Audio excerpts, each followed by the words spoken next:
আপনাদের স্বাগত জানাই আমি আমার এই আলোচনা শুনবার জন্য। বাংলাদেশে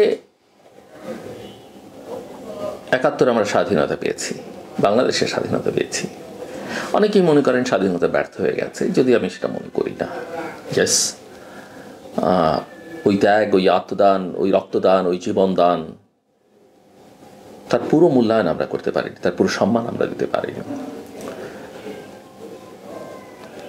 ৭৫-এর পট পরিবর্তন এবং তারপরে একভাবে যাত্রা, সেটাকে আমরা ঠিকঠাক মতো ধরে রাখতে পারিনি। ৯০-এ এক স্বৈর শাসকের পরিবর্তন, যে স্বৈর শাসক অবশ্য অনেক গর্বের সঙ্গে বলেছিলেন তিনি যদি স্বৈর শাসক হন তাহলে তারপরে যারা এলেন তারা কি, একেবারে যৌক্তিক প্রশ্ন। তারপরের যে সরকার, বিশেষ করে গত ১৫ বছর সরকার, সেই সরকারকে কি বলা হবে সেটাই আমরা ঠিক করতে পারিনি। এটা কি ফ্যাসিস্ট, এটা কি কর্তৃত্ববাদী, এটা কি একটা টোটালিটেরিয়ান গভর্নমেন্ট, কি সরকার? এটা তো অনেকটা ওই যে আম দ্য স্টেট, যিনি ছিলেন তিনি স্টেট, আর কেউ কিছু না, তিনি তার পরিবার সব। সো আমরা ৯০-এ ব্যর্থ হলাম। 2007-এ আরেকটা পরিবর্তন, আবার এক ধরনের আকাঙ্ক্ষা, খুব দ্রুতই সেই স্বপ্নটা দুঃস্বপ্নে পরিণত হলো। এবং তারপরের ইতিহাস তো আমাদের সবার জানা। ২৪ আরেকটা অভ্যুত্থান, অভূতপূর্ব অভ্যুত্থান, অভূতপূর্ব। বাংলাদেশের ইতিহাস তো বটেই, পৃথিবীর ইতিহাসও বলা যাবে যে এরকম অভ্যুত্থান খুব খুব বেশি নয়। কিন্তু এখন প্রশ্ন, মাত্র ৬ মাস, প্রায় ৬ মাস হয়নি, এই অভ্যুত্থান কি ব্যর্থ হতে চলেছে? আমি বলবো যে ধারায় আমরা চলছি, ইয়েস, অন্য এর মাঝামাঝি আছে। কিন্তু আমাদের প্রত্যেকের আকাঙ্ক্ষা যে এই অভ্যুত্থান যেন ম্লান হয়ে যায়। অনেকে এটাকে বিপ্লব টিপ্লব বলেন, আমি সেটা কখনোই বলি না। অন্তত আমার রাজনীতি নিয়ে যে পড়াশোনা, আমার একাডেমিক লেখাপড়াই আসলে রাজনীতি বিষয়। সো বিপ্লবের সংজ্ঞাটা আমি বুঝি, যদিও অনেক বিপ্লবীরাও দেখি এটাকে বিপ্লব বলে চালিয়ে দেবার চেষ্টা করেন। নিঃসন্দেহে এই জুলাইয়ের ছাত্র জনতার অভ্যুত্থান বাংলাদেশের জন্য একটা বড় মাইল ফলক, এবং যেটা ভবিষ্যতে বাংলাদেশ কিভাবে চলবে সেটা ঠিকঠাক করবার একটা তাগিদ দিচ্ছে।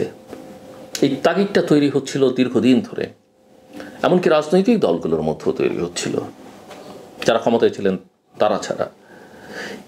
এবং অভ্যুত্থান সেই তাগিদটাকে আরও এক জায়গায় করেছে, গোটা জাতিকে ঐক্যবদ্ধ করেছে। কিন্তু ৬ মাসের মাথায় এসে দেখছি আমরা জাতি বিভক্ত, বহুদা বিভক্ত। হাজার প্রাণের বিনিময়ে আমাদের এই অর্জন, এবং এই অর্জন একটা সরকারের শুধু পদত্যাগই করায়নি, পতনে নিশ্চিত করেনি, সরকার প্রধানকে পালিয়ে যেতে বাধ্য করেছে। তার দলের কাউকে তেমন একটা খুঁজে পাওয়া যায় না। কিন্তু রাজনৈতিক অভিলাষ পুরো আন্দোলনের ক্রেডিটটাকে কুক্ষিগত করবার চেষ্টা কতিপয় ব্যক্তির, মাথার উপর থেকে কেউ কেউ তাদের নিজস্ব দুরভিসন্ধি স্বার্থসিদ্ধির জন্য এদেরকে ব্যবহার করবার যে চেষ্টা, অন্তর্দ্বন্দ্ব, রাজনৈতিক দলগুলোর সঙ্গে সমন্বয়কদের দ্বন্দ্ব, রাজনৈতিক দলগুলোর আকাঙ্ক্ষা যার যার মতো করে বাস্তবায়নের চেষ্টা, স্বল্পমেয়াদী, মধ্যমেয়াদী এবং দীর্ঘমেয়াদী। অভ্যুত্থানের ক্রেডিট নিয়ে যেটা আমি বলছি, সব পক্ষের মধ্যে লড়াই, তার মধ্যে একটা পক্ষ সেটাকে কুক্ষিগত করতে চাইছে। নির্বাচন নিয়ে ক্রমবর্ধমান অসন্তুষ্টি, আইন শৃঙ্খলা পরিস্থিতি, মানুষের নিরাপত্তাহীনতা, বৈদেশিক সম্পর্কের কোনো স্থির কোনো ভবিষ্যৎ অনিশ্চিত, এবং দ্রব্যমূল্যের ঊর্ধ্বগতি, অর্থনৈতিক অচল অবস্থা। এইসব কারণে মানুষের মধ্যে যে অসন্তুষ্টি, সেটা এই আন্দোলনের স্পিরিটটাকে নষ্ট করে দিচ্ছে। এই আন্দোলনের যে অর্জন, সেটাকে ম্লান করে দিচ্ছে কিনা, এই প্রশ্নটা তোলা অসঙ্গত নয়। কিন্তু আমরা চাই সবাই এই আন্দোলনটা একটা প্রতীক হিসেবে থাকুক ভবিষ্যতে বাংলাদেশের রাজনৈতিক দলগুলোর কাছে, যারাই ক্ষমতায় আসবেন, যে ক্ষমতায় থেকে যা খুশি তা করা যায় না, জনগণের শক্তি অনেক বড়। সেটা এই আন্দোলনের ফলাফল এবং এই আন্দোলন থেকে যে আমরা কিছু অর্জন, যা কিছু শিখলাম, সেটা যেন আমাদের রাজনীতিতে একটা স্থায়ী আসন করতে পারে, সেটাই আমি চাই, আমরা অনেকেই চাই। কিভাবে মানুষ একজনকে ছুঁড়ে ফেলে দিতে পারে, যিনি কয়েকদিন আগে বলছিলেন আমি পালিয়ে যাওয়ার নয়, পালিয়ে তিনি গেলেন। আমার ধারণা এই আন্দোলনটাকে যদি আমরা আমাদের ইতিহাসে অম্লান করে রাখতে চাই, তাহলে কিছু বিষয় আমাদের অত্যন্ত মনোযোগী হতে হবে। প্রথমত, এই আন্দোলনকে মুক্তিযুদ্ধের মুখোমুখি দান না করানো। বাংলাদেশের ইতিহাসের সবচাইতে গৌরবজনক অধ্যায় হচ্ছে আমাদের স্বাধীনতা, মুক্তিযুদ্ধ। মুক্তিযুদ্ধের মুখোমুখি কোনো কিছুকে দাঁড় করবার চেষ্টা একটা ধৃষ্টতা, অনেকেই সেই ধৃষ্টতা ইতিমধ্যে দেখিয়ে ফেলেছেন। দুটো সংগ্রাম আলাদা, শুধু দুটোই নয়, যত সংগ্রাম আমরা করেছি, কিন্তু সবগুলোই মুক্তির সংগ্রাম, সবগুলোই স্বাধীনতার সংগ্রাম, সবগুলোই গণতন্ত্রের সংগ্রাম। ৭১ও ছিল, ২৪ও ছিল, কিন্তু প্রত্যেকটার আলাদা আলাদা মর্যাদা।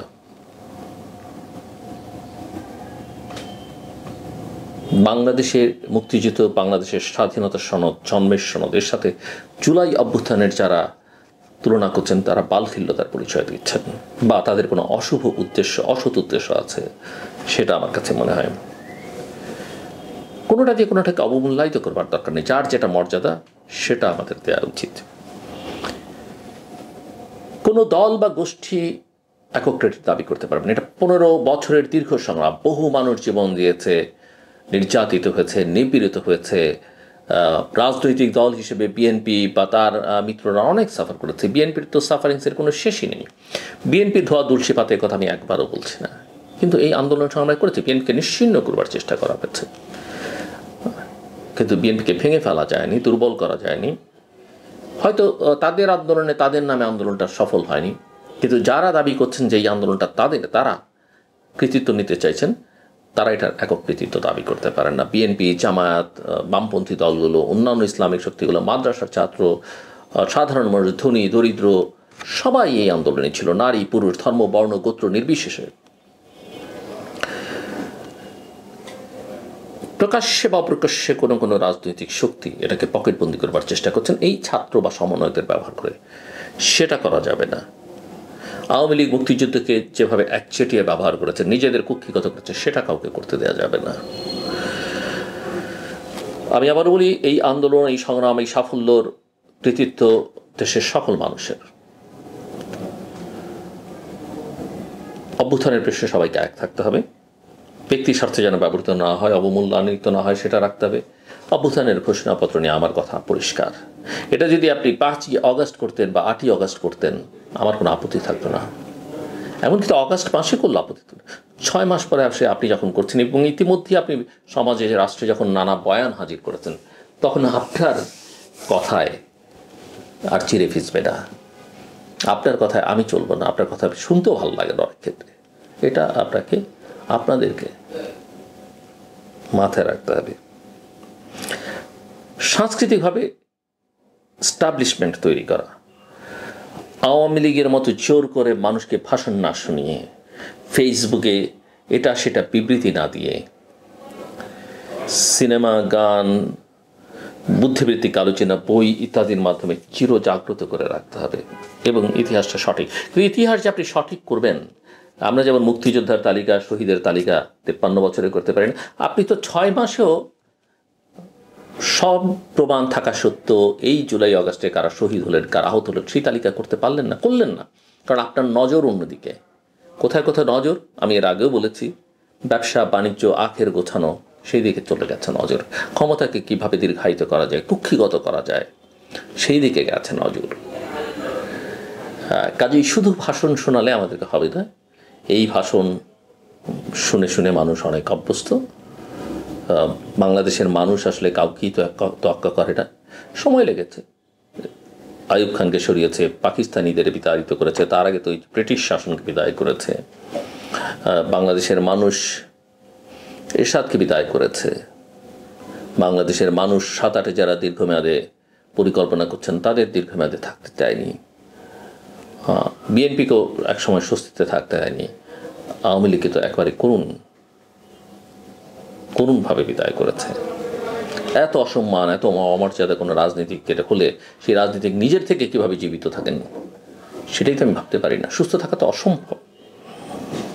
আমি আমি আমি পরিষ্কারভাবে বলতে চাই, এই আন্দোলন, এই সংগ্রাম ব্যর্থ হতে দেওয়া যাবে না, এবং যারা এগুলো নিয়ে খেলাধুলা করছেন তাদেরকে চিহ্নিত করে তাদেরকে নিবৃত্ত করতে হবে। পুরো ক্রেডিট বাংলাদেশের জনগণের, এবং বাংলাদেশের জনগণই ঠিক করবে তার ভবিষ্যৎকে। কোনো ব্যক্তি, গোষ্ঠী বা কতিপয় সমন্বয়ক এটা করতে পারেন না, করতে দেওয়া যাবে না। আমার কথা শুনবার জন্য অসংখ্য ধন্যবাদ। আপনাদের সবার জন্য শুভকামনা।